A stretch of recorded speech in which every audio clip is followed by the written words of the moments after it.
بسم اللہ الرحمن الرحیم۔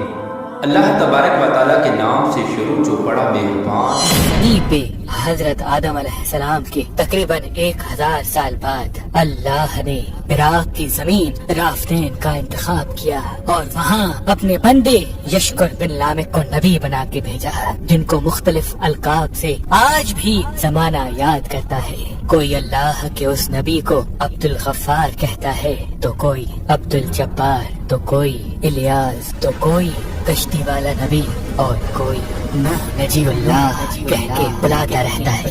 حضرت نوح علیہ السلام حضرت ادریس علیہ السلام کے پر پوتے ہیں اور حضرت آدم علیہ السلام کی 10ویں پشت میں سے ہیں۔ وہ قوم اس وقت دنیا کی بدترین قوم تھی۔ وہاں ظلم کرنا، نفسانی خواہشات پر فخر کرنا، بتوں اور شیطانوں کی پوجا کرنا عام تھا۔ اللہ کے نبی حضرت نوح علیہ السلام بچپن سے ہی ان کو بار بار سمجھاتے رہتے تھے کہ اس کائنات کا مالک ایک اللہ ہے جس نے ہر ایک چیز کو پیدا کیا۔ نوح علیہ السلام جب اللہ کے دین کی تبلیغ کرتے تھے تو ان کی قوم ان کو اتنے پتھر مارتی تھی کہ وہ پتھروں میں ڈھک جاتے تھے۔ تاریخ نے لکھا تقریباً 950 سال تک آپ تبلیغ کرتے رہے، بار بار پتھر کھاتے رہے، لیکن افسوس سوائے چند غریب اور مساکین کے کوئی بھی آپ پر ایمان نہ لایا۔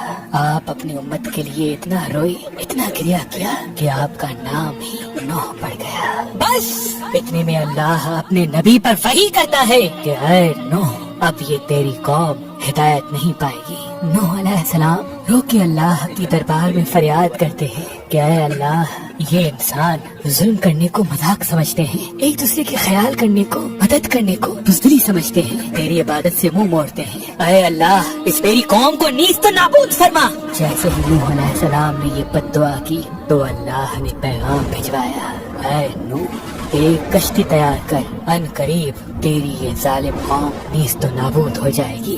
بس اللہ وحی کے ذریعے اپنے نبی کو بتاتے گئے اور اللہ کے نبی نوح علیہ السلام وہ کشتی بناتے گئے۔ جیسے کہ نوح علیہ السلام ایک پہاڑ پہ رہتے تھے تو نہ وہاں سمندر تھا، نہ دریا، نہ درخت تھے۔ بالآخر اللہ کے نبی نوح نے درخت اگائے اور اس کی لکڑی سے کشتی کو بنانا شروع کیا۔ آپ لکڑی سے بڑے بڑے تختے بناتے، پھر لوہا لاتے، اس سے کیل بناتے، تختوں کو جوڑ کر اس میں کیل ٹھوکتے گئے۔ تاریخ نے لکھا تقریباً 100 سال تک آپ وہ کشتی بناتے رہے اور آپ کی قوم روز آپ کے پاس آتی اور آپ کی توہین کرتی، آپ کو پاگل کہتی کہ نہ تو یہاں دریا ہے نہ سمندر، پھر بھی یہ پاگل کشتی بنا رہا ہے۔ اللہ کے نبی نوح علیہ السلام آسمان کو دیکھ کے صبر کرتے اور اللہ کے حکم کو تسلیم کرتے۔ اس کشتی کا طول 300 گز، اونچائی 30 گز اور عرض 50 گز تھا۔ ایک روایت کے مطابق اس کا طول 1 کلومیٹر سے زیادہ تھا۔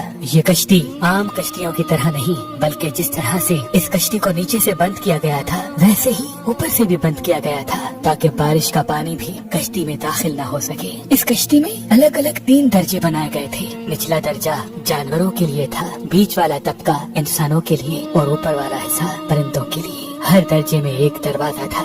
بس جب کشتی تیار ہو گئی تو اللہ نے فرمایا، اے نوح، اس زمین پہ مختلف جانوروں اور پرندوں کے جوڑوں کو اس کشتی میں سوار کرو تاکہ ان مخلوقات کی نسل باقی رہ سکے۔ حضرت نوح علیہ السلام نے مختلف پرندوں، جانوروں، ہر وہ چیز جس میں زندگی کے آثار ہیں، کشتی میں سوار کرنا شروع کر دیا۔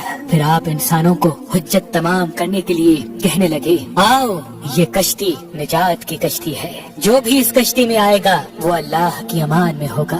وہ پوری قوم ہنستی رہی۔ تاریخ نے لکھا آپ کے ساتھ تھوڑے سے ہی لوگ تھے جن کی تعداد بعض کتابوں میں 80 بتائی گئی ہے، جن میں آپ کے 3 فرزند حام، سام، یافز اور ان کی بیویاں بھی موجود تھیں۔ اللہ نے اپنے نبی نوح سے کہا کہ ان قریب تندور سے پانی ابلے گا اور پوری قوم کو ڈبا دے گا۔ اس بات کو سن کے قوم نوح ہنس ہی رہی تھی کہ اتنی دیر میں تندور سے پانی ابلنے لگا۔ لوگ اس پانی کو دیکھنے کے لیے دور دور سے آتے، ہنستے، لیکن کچھ ہی دیر میں ان کی ہنسی خاموش ہونے لگی کیونکہ وہ پانی اتنا بڑھتا گیا کہ ان کے تمام گھر ڈوب ڈوب گئے اور اوپر سے بارش بھی برس رہی تھی۔ وہ کافر یہ سمجھ رہے تھے کہ یہ طوفان کچھ دیر کا ہے، تو یوں وہ اونچے اونچے پہاڑ کی طرف جانے لگے۔ ان کافروں میں اللہ کے نبی نوح علیہ السلام کے بیٹے کنعان بھی شامل تھے۔ جیسے ہی نوح علیہ السلام نے اپنے بیٹے کو دیکھا کہ وہ کافروں کے ساتھ پہاڑ پہ چڑھ رہے ہیں، آپ نے دور سے آواز دی، اے کنعان، اس نجات کی کشتی میں آ جا۔ تو کنعان اور اس کی ماں بولی، ہم تھوڑی ہی دیر میں پہاڑ کی چوٹی پہ پہنچ جائیں گے اور پانی وہاں تک تھوڑی آئے گا۔ بس وہ پانی اتنا بڑھتا گیا کہ کہیں بھی نہ کوئی پہاڑ نظر آ رہا تھا، نہ کوئی درخت نظر آ رہا تھا، بس وہی بچے جو اللہ کے نبی نوح علیہ السلام کی کشتی میں سوار تھے۔ اس وقت پانی زمین سے 10,000 گز بلند تھا، مسلسل پانی بڑھتا رہا، چڑھتا رہا۔ 40 دن بعد پانی کا بڑھنا ختم ہو گیا، بارش بھی رک گئی، لیکن چاروں طرف صرف پانی ہی پانی تھا۔ تقریباً 5 ماہ تک کشتی پانی میں ہی طواف کرتی رہی، کسی جگہ پہ نہ ٹھہری۔ بالآخر دریائے دجلہ کی مشرقی سمت میں ایک پہاڑی جس کو کوہ ارارات کہتے ہیں، اس کی ایک چوٹی کا نام جودی ہے۔ اس چوٹی کی اونچائی تقریباً 13,000 فٹ ساحلی سمندر ہے۔ کشتی نوح اس چوٹی کو لگ کے ٹھہر گئی۔ یہ تاریخ 10 محرم اور جمعے کا دن تھا۔ بس اللہ کے نبی نوح علیہ السلام نے کبوتر کو بھیجا کہ دیکھ زمین پر پانی خشک ہو رہا ہے یا نہیں۔ کبوتر گیا اور زیتون کی ٹہنی اٹھا لایا۔ اللہ کے نبی نوح علیہ السلام نے اللہ کا شکر کیا اور یوں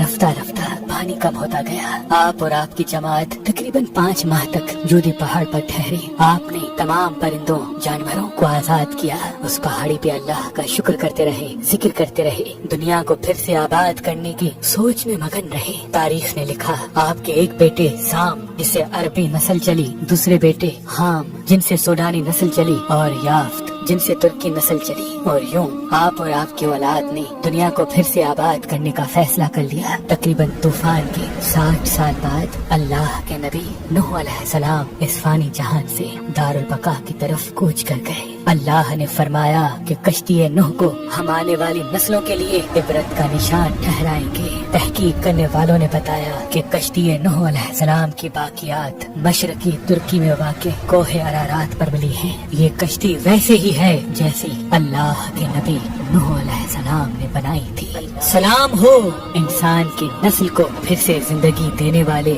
اللہ کے نبی نوح نجی اللہ علیہ السلام پر۔